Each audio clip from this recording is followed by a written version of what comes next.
Conéctate en este día para estudiar el repaso de la lección.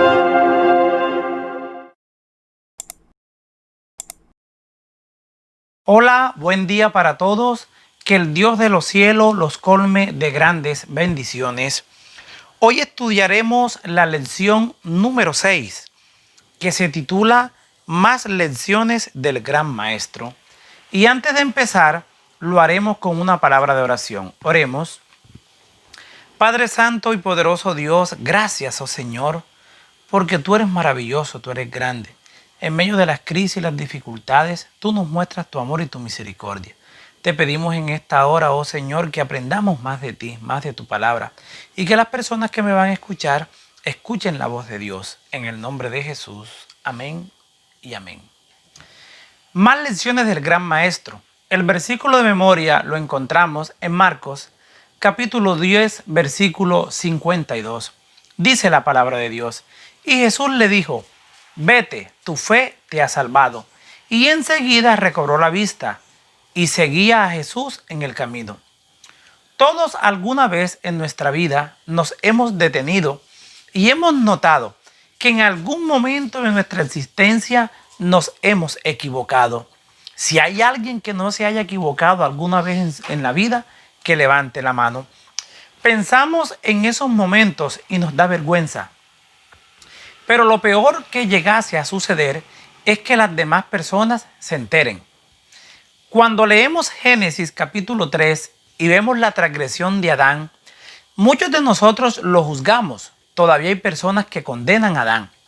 Pero no hemos utilizado la empatía y pensar cómo se sintió Adán después de haber pecado.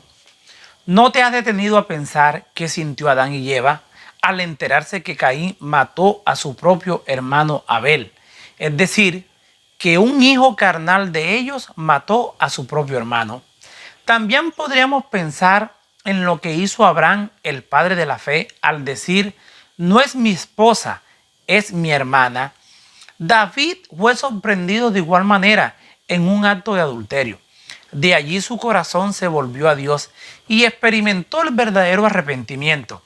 Por tal motivo, el Evangelio es para toda la raza humana. Esto quiere decir que todos alguna vez hemos cometido pecado. Todos alguna vez nos hemos separado de Dios. Y por eso necesitamos el amor restaurador de Cristo Jesús.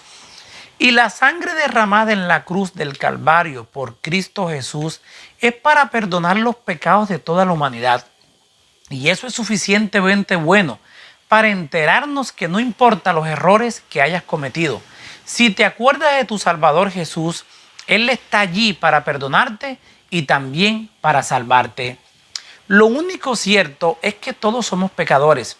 Al enterarte tú y yo que somos pecadores, es decir, que no merecemos nada de lo que Dios ha preparado porque nosotros voluntariamente decidimos separarnos de Él, hay una gran noticia, hay solución a tus debilidades. Nuestro gran maestro, para que todo esto suceda, debes desarrollar fe en Dios y nunca abandonar la educación cristiana que te brinda tu gran maestro, Cristo Jesús.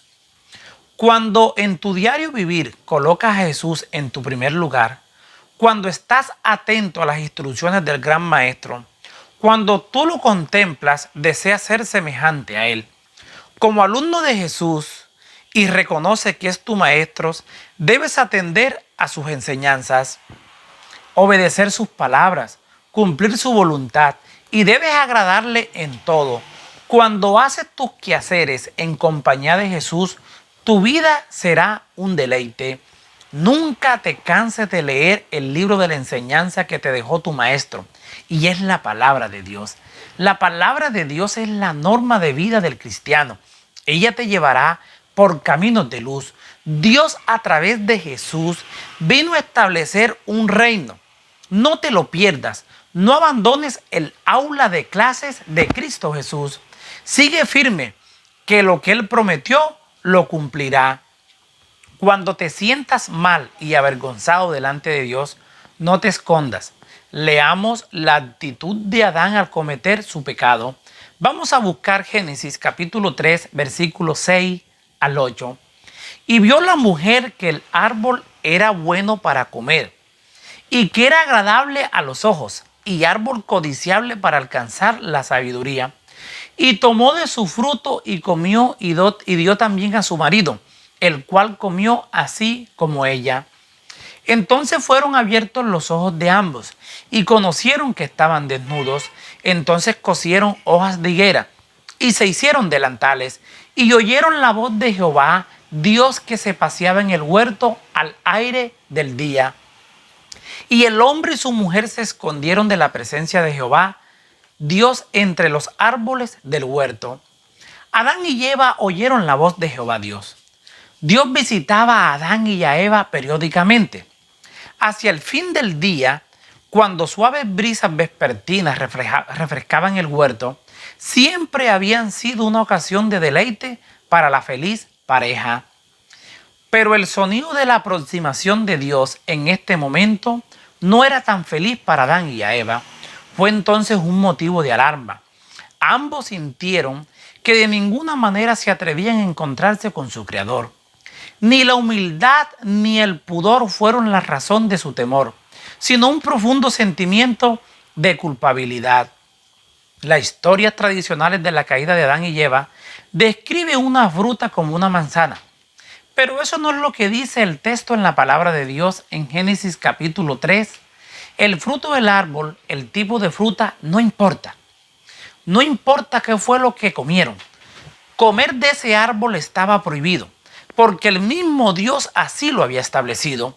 Cuando Dios te dice a ti y te ordena que no hagas algo, es porque Dios sabe a dónde te puede llevar esa decisión que tú cometes.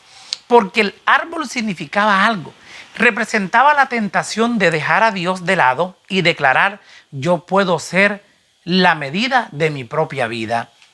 Puede ser Dios. Tengo mi propia autoridad sobre la palabra de Dios. Al hombre tomar el árbol que Dios le había prohibido, estaban poniendo sus conceptos, sus concepciones por encima de las concepciones de Dios. Sus pensamientos y su razón por encima de la de Dios.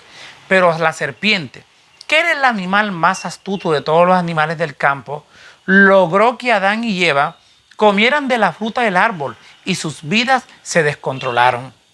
Se sintieron emocionalmente activos y decidieron hacer cosas que jamás habían hecho. Y luego, cuando sintieron que Dios andaba cerca, que Dios se paseaba a la brisa del atardecer, intentaron esconderse. La pregunta es: ¿quién se puede esconder de Dios? Si la misma palabra de Dios dice que Dios está en todas partes, entre los árboles del huerto, qué extraño que Adán y Eva decidieran esconderse detrás de un árbol. Dios sabe todo, Dios conoce todo e inclusive conoce nuestros más íntimos pensamientos. Dios sabe en esta mañana qué estás pensando. Así que te invito en esta mañana a que tus pensamientos sean puros, como dice Filipenses capítulo 4, versículo 8. Sin duda Dios sabía dónde estaba. Quizás el Señor haya hecho la pregunta con la única intención de que Adán y Eva reconocieran su culpabilidad como resultado de lo que habían hecho. Cada vez que cometas un pecado, arrepiéntete, porque Dios sabe que ya lo has cometido. Es decir, los estaba ayudando a ver el triste resultado de su proceder. En otras palabras, si te equivocas hoy, si te equivocaste ayer, si te sigues equivocando, no te escondas. No justifiques tus errores. Más bien, ve a los pies de Jesucristo y dile cuán arrepentido estás. Pero encontramos siempre esperanza en la misma palabra de Dios. Encontramos a Jesús como maestro, interviniendo en su sistema educativo por la raza caída. Jesús nunca abandona al ser humano. Si te has caído 7 veces, Dios está dispuesto 7 veces a levantarte si tú tomas la decisión de hacerlo. Leamos Romanos capítulo 7, versículos 12, 14 y 17. Dice la palabra de Dios: por tanto, como el pecado entró en el mundo por un hombre, y por el pecado la muerte, así la muerte pasó a todos los hombres, por cuanto todos pecaron. No obstante, reinó la muerte desde Adán hasta Moisés, aun en los que no pecaron a la manera de la transgresión, de Adán, el cual es figura del que había de venir. Pues si por la transgresión de uno solo reinó la muerte, mucho más reinarán en vida por uno solo, Jesucristo, los que reciben la abundancia de la gracia y del don de la justicia.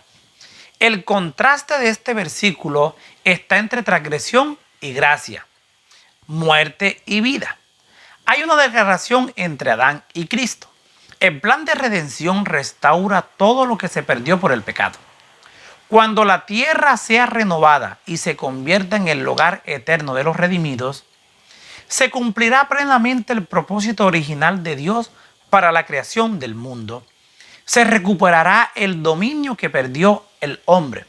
Los justos heredarán la tierra y vivirán para siempre sobre ella. Cristo se entregó por todos. Jesús es nuestro mediador en la obra de redención del hombre. Mediante su muerte es justificado el creyente y mediante su unión con Él, el cristiano recibe a partir de este momento ese poder vitalizador y santificador que transforma su vida y le asegura la vida eterna venidera. Los justos reciben la justicia, es una dádiva de Dios y ya sea imputada en la justificación o impartida en la santificación, debe ser recibida por medio de la fe en Jesucristo. Solo los que estén dispuestos a reconocer su propia impotencia y necesidad y que con toda humildad y gratitud acepten la justificación como una dádiva, reinarán en vida. Aunque Adán y Eva se escondieron, aunque tú te escondas hoy, Dios tiene un plan para salvarte. Dios estableció un sistema educativo para rescatarte de las garras del enemigo. La pregunta que te hace Dios en esta mañana es: ¿dónde estás tú? Tal vez estás afanado en tu vida cotidiana. Tal vez te encuentres ocupado en tu hobby favorito. Tal vez te encuentras con una persona que no es tu esposa o tu esposo. Tal vez estás consumiendo cosas indebidas. Tal vez estás hablando con alguien de asuntos que no deberías dialogar. Dios te hace un llamado: sal detrás de ese árbol, sal de tu pecado, donde cometas esa infracción contra Dios y ves corriendo a su presencia. Aún hay oportunidad de salvación. ¿Algún día has huido de Dios por los errores que has cometido? Si es así, eres un fugitivo. Leamos Génesis capítulo 28, versículo 10 al 13. Dice la palabra de Dios: salió pues Jacob de Beerseba y fue a Harán, y llegó a un cierto lugar y durmió allí, porque ya el sol se había puesto. Y tomó de las piedras de aquel paraje y puso su cabeza y se acostó en aquel lugar. Y soñó, he aquí una escalera que estaba apoyada en tierra, y su extremo tocaba el cielo, y he aquí ángeles de Dios que subían y descendían por ella. Y aquí Jehová estaba en lo alto de ella, el cual dijo: yo soy Jehová, el Dios de Abraham de tu padre, y el Dios de Isaac. La tierra en que estás acostado, te la daré a ti y a tu descendencia. Mientras Jacob huía de su hermano Esaú, soñó. Mientras Jacob yacía allí cansado, solitario y triste, su corazón se volvió en oración a Dios. Es lo primero que debes hacer cuando cometes un error delante de Dios: ir de rodillas, caer de rodillas, que Dios está dispuesto a atender tu plegaria. Tales fueron las circunstancias mentales que rodearon su sueño. Tan solo después de 2 largos días durante los cuales había tenido la oportunidad de reflexionar sobre su conducta y de comprender su propia impotencia, se le apareció el Señor. En la providencia de Dios, con frecuencia la demora es el medio usado para purificar el alma y llevar al hombre a entregarse sin reserva a la misericordia y la gracia de Dios. La escalera era un símbolo visible de una comunión real e ininterrumpida entre Dios y el cielo y su pueblo en la tierra. Los ángeles ascienden para presentar las necesidades de los hombres delante de Dios y descienden con promesas de ayuda y protección divinas. Parecía que la escalera descansaba sobre la tierra, donde yacía Jacob, solo, desamparado y abandonado por los hombres. Arriba en el cielo estaba Jehová. Proclamándose a sí mismo Jacob como el Dios de sus padres, no solo le confirmó todas las promesas hechas a sus mayores, la posesión de Canaán, una descendencia numerosa y una bendición para todos los hombres, sino que también le concedió protección en su viaje y un retorno seguro al hogar, puesto que el cumplimiento de esta promesa a Jacob estaba todavía muy lejos. Dios añadió la firme seguridad: no te dejaré hasta que haya hecho lo que te he dicho. Jacob hizo un complot con su madre, hizo un gran engaño. Ahora le tocó ser un fugitivo. Su hermano está que arde en ira y lo ha amenazado. Va corriendo con mucho estrés a casa de su tío en tierra de Harán. Toda su vida su núcleo familiar se desmoronó. Tan cómodo que dormía en su casa, en el seno de sus padres, ahora duerme solo, en oscuridad nocturna, sin nadie que lo ayude. El cielo era su techo. Ahora una piedra es su almohada, pero estaba tan cansado de tanto correr que cayó en un profundo sueño. Pero gracias a la misericordia de Dios, que nunca abandona a sus hijos en los momentos más difíciles, Dios le aparece en sueño y le dice que será una bendición para todas las familias de la tierra. Jacob creyó a Dios. En esta mañana te digo que no importa los errores que hayas cometido, si eres un fugitivo, devuélvete a Dios, que Dios está dispuesto a darte todas las bendiciones que están establecidas y que Él ha prometido a través de su palabra. La fe de Jacob se fortaleció al Dios traerle a su mente los patriarcas y los profetas que habían confiado plenamente en él. Jacob entiende que Dios está en ese lugar. Allí mismo Jacob hace un pacto con Dios. Si Dios hoy te dice: hijo, ven a mí, hijo, arrepiéntete, hijo, no corras más, ve a sus pies y dejarás de ser un fugitivo. Y la presencia de Dios en tu vida te traerá muchas bendiciones. Solo hay una condición: cumple tu promesa con Dios. Nos damos cuenta en esta mañana que Dios nos busca siempre a pesar de nuestros errores. Si quieres llegar seguro a Dios, deja que el Maestro Cristo Jesús te guíe. Leamos Juan capítulo 1, versículos 12 y 14. Dice la palabra de Dios: mas a todos los que le recibieron, a los que creen en su nombre, les dio potestad de ser hechos hijos de Dios. Y aquel Verbo fue hecho carne y habitó entre nosotros, y vimos su gloria, gloria como del unigénito del Padre, lleno de gracia y de verdad.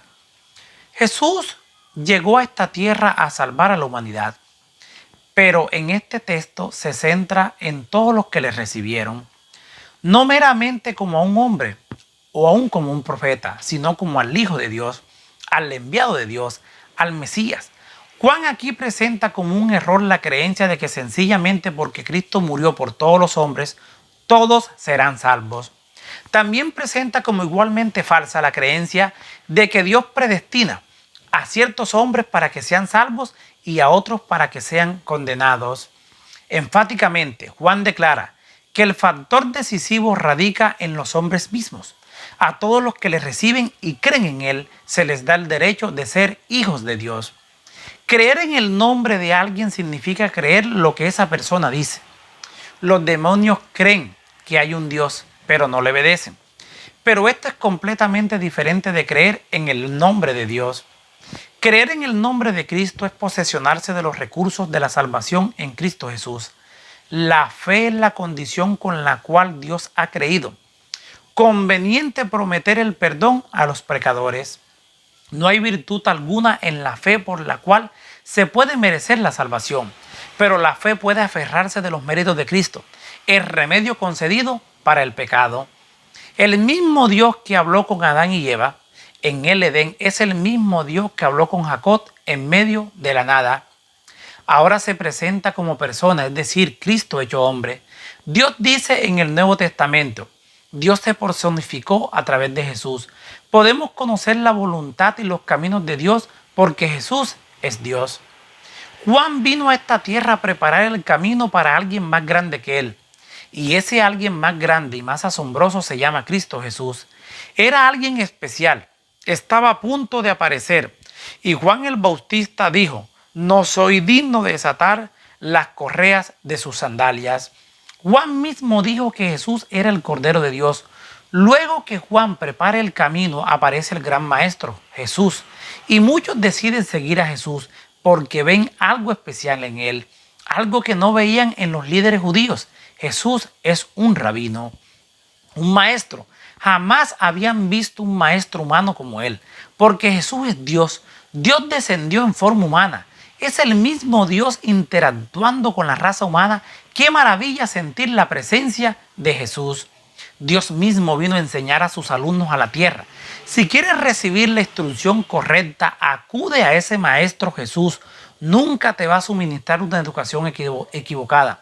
De eso estoy seguro. Espero que tú también. ¿Cuál sería tu actitud al encontrar al gran maestro Jesús? Una mujer le responde, dice la enseñanza de esta mañana en Marcos capítulo 7, versículo 24 al 28. Dice la palabra de Dios: levantándose de allí, se fue a la región de Tiro y de Sidón. Y entrando en una casa, no quiso que nadie lo supiese, pero no pudo esconderse, porque una mujer cuya hija tenía un espíritu inmundo, luego que oyó de él, vino y se postró a sus pies. La mujer era griega y sirofenicia de nación, y le rogaba que echase fuera de su hija al demonio. Pero Jesús le dijo: deja primero que se sacien los hijos, porque no está bien tomar el pan de los hijos y echarlo a los perrillos. Respondió ella y le dijo: sí, Señor, pero aún los perrillos debajo de la mesa comen de las migajas de los hijos. Jesús le sale a esta mujer con un no, soy enviado. Es decir, Jesús había sido enviado en primera instancia a los judíos, al pueblo de Israel. Aunque cuando se presentaba la oportunidad, no negaba a los gentiles las bendiciones que concedía a su propio pueblo. Solo muchos años después de que Cristo ascendió a los cielos, los cristianos de origen judío comprendieron plenamente el hecho de que Dios consideraba a todos por igual, en cualquier parte del mundo, como posibles ciudadanos del reino de los cielos. Jesús aún le dice: no está bien. Aquí Cristo expresa la actitud característica de los judíos, que consideraban que los gentiles eran indignos de recibir las bendiciones del cielo. Aquí se habla del pan. Aquí se hace alusión al pan de la salvación, como dice Juan capítulo 6, versículo 32, el cual había sido confiado por Dios a los judíos, sus hijos, para que ellos lo distribuyeran entre los gentiles, pero que estaban conservando egoístamente para sí mismos. En estos pasajes se habla de perrillos, perrito, aquí empleado para referirse a los gentiles. En aquella cultura, una mujer no tenía derecho a hacerse sentir. Además, esta mujer pertenecía a otro pueblo fuera del pueblo de Dios, y como tal, no había tiempo para ella. Basado en esto, esta mujer tenía desventajas, pero la mujer no desmayó. Ella siguió perseverando con su fe hacia el gran maestro. Aunque lo que Jesús le dijo, que no estaba bien tomar el pan y echarlo a los perrillos, ella estaba familiarizada con los perros. Para esta mujer, un perro era una mascota. Tal vez en su cultura los perros los trataban como se trataban hoy. Hoy los bañan, se les agrega champú y hasta hay algunos que duermen con ellos. Por esta razón, la mujer no se siente ofendida con la respuesta de Jesús. Los judíos creían que las bendiciones de la salvación se malgastarían si se les concedía a los gentiles, quienes, según la opinión de los judíos, carecían de la capacidad de apreciar esas bendiciones o de beneficiarse de ellas. La mujer bien podría haberse desanimado por la actitud de desprecio que Cristo pareció asumir para con ella, pero Jesús estaba confiado de que la fe de ella no faltaría. La mujer, por su parte, parecía estar segura de que Cristo podía conceder lo que su corazón deseaba si tan solo Él lo quería. El orgullo y el prejuicio no significaban nada para ella, y no solo se dejó afectar por ellos. Su fe y su perseverancia son verdaderamente dignas de admirar. Si alguna vez te has acercado a una comunidad cristiana y te rechazan No prestes atención a esas personas. Les hace falta espíritu misionero. Recuerda que a muchos, a los mismos discípulos de Jesús, a ellos se dedicaron en rechazar a otras personas. Pero si vas a los pies de Jesús, Él nunca te dejará.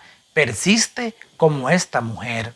Detrás de la indiferencia que Jesús parecía manifestar para con su anhelante ruego, la mujer parece haber detectado la tierna compasión que fluía a raudales del amante corazón de Cristo.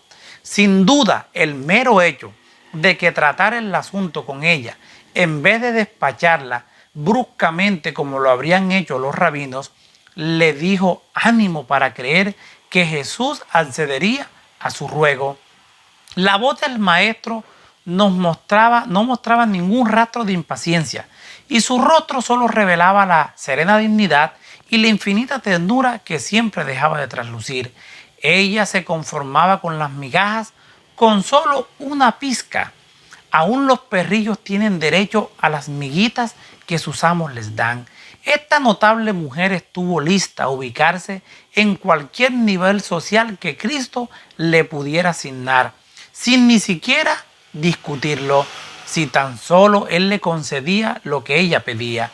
Hoy somos leprosos delante de Jesús, pero recuerda, Él está allí esperando por ti.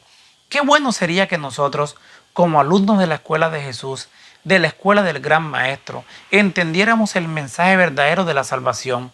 Jesús y sus seguidores habían emprendido el viaje de regreso hacia Jerusalén. Así como Herodes había estado preocupado por Juan el Bautista, las autoridades, incluyendo a Herodes, ahora están preocupados por esos sus seguidores, que incluían a los pobres, a los mendigos, a los leprosos, a los rechazados por la sociedad y a otras personas vulnerables que desesperadamente aguardaban un cambio en la sociedad, también en sus vidas espirituales y sus vidas emocionales. Jesús quería, y era su propósito, traer esperanza a un mundo que se encontraba en decadencia, pero a esta altura estaba seguro de que quienes tenían mayor poder y privilegios iban a hacer todo lo posible para anular esa misión. Para que Jesús no restaurara sus vidas espirituales, habían opositores como siempre habrá hasta que Jesús venga por segunda vez. Cuando tú quieres entregar tu vida a Cristo Jesús, tú quieres dejar todo lo que este mundo te ofrece, siempre vas a tener a tu lado un enemigo y tal vez a un familiar cercano, tal vez tu misma esposa o tu mismo esposo, queriéndote impedir el camino de acceso a la vida eterna. No querían estos dignatarios que Jesús y su misión tuviese éxito. En cuanto a todos los seguidores de Jesús, es decir, a sus alumnos, los más cercanos, es decir, los 12 discípulos, parecían ansiosos por estar al lado de Jesús, pero al mismo tiempo parecían desconcertados. Ciegos, no entendían el mensaje del gran maestro. Jesús los desafía a ver cosas que les resultaba difícil, es decir, en muchos sentidos todavía estaban espiritualmente ciegos. No encontraban ni veían el camino de la vida eterna. Todo esto forma parte de aquellos que siguen al gran maestro, pero no ven el camino de la salvación. En esta historia veremos a un ciego literal y también encontraremos un ciego espiritual. Leamos la historia que se encuentra en Marcos capítulo 10, versículo 46 al 52. Dice la palabra de Dios: entonces vinieron a Jericó, y al salir de Jericó, él y sus discípulos, una gran multitud. Bartimeo el ciego, hijo de Timeo, estaba sentado junto al camino mendigando. Y oyendo que era Jesús Nazareno, comenzó a dar voces y a decir: Jesús, hijo de David, ten misericordia de mí. Y muchos le reprendían para que callase, pero él clamaba mucho más: Hijo de David, ten misericordia de mí. Entonces Jesús, deteniéndose, mandó llamarle, y llamando al ciego, diciéndole: ten confianza, levántate, te llama. Él entonces, arrojando su capa, se levantó y vino a Jesús. Respondiendo Jesús le dijo: ¿qué quieres que te haga? Y el ciego le dijo: Maestro, que recobre la vista. Y Jesús le dijo: vete, tu fe te ha salvado. Y enseguida recobró la vista y seguía a Jesús en el camino. ¿Qué quieres? Era obvio que el ciego procuraba recobrar la vista. Sin embargo, Como era su costumbre, Jesús deseaba que el suplicante presentara un pedido específico como reconocimiento de su necesidad y como demostración de su fe. Sin embargo, no fue solo por Bartimeo mismo que Jesús hizo esta pregunta. Deseaba que los testigos del suceso entendieran mejor el significado del milagro. Bartimeo, en su ceguera literal, tal vez desearía ver a una persona, desearía ver el rostro de su novia, el color de los ojos de alguien. Pero hay personas que tan literalmente como Bartimeo no podían ver, pero no ven su propia condición espiritual, no ven los pecados que cometen, no miran la condición en que se encuentran delante de Dios y menos aún la reconocen. Si tú como ciego espiritual hoy reconoces que te estás equivocando, que estás yendo en dirección equivocada y no vas hacia Cristo Jesús, detente, haz un giro y mira a tu alrededor, mira a tu Salvador y te alumbrará Cristo y recobrarás tu visión espiritual. No es solamente el aspecto físico, es también el aspecto espiritual. Esta historia se refiere también a ver espiritualmente. Se trata de entender el mensaje, de entender que es realmente el gran maestro que te puede devolver la vista. Ver físicamente es una cosa, esto es importante y tú lo sabes, pero también sabes que es el deseo más profundo de cada persona, es una vida nueva y mejor que recobre la vista. Pídele a Jesús en esta mañana que te ayude a ver. Bartimeo tenía fe. Seguir a Jesús es una cosa, desarrollar fe hacia Él es otra. Era tan solo natural que los que habían sido sanados desearan quedar con Jesús.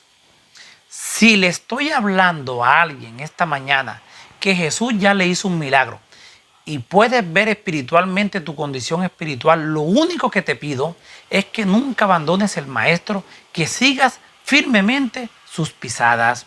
Les habló Flavio Martínez, que la paz de Dios les acompañe en este día.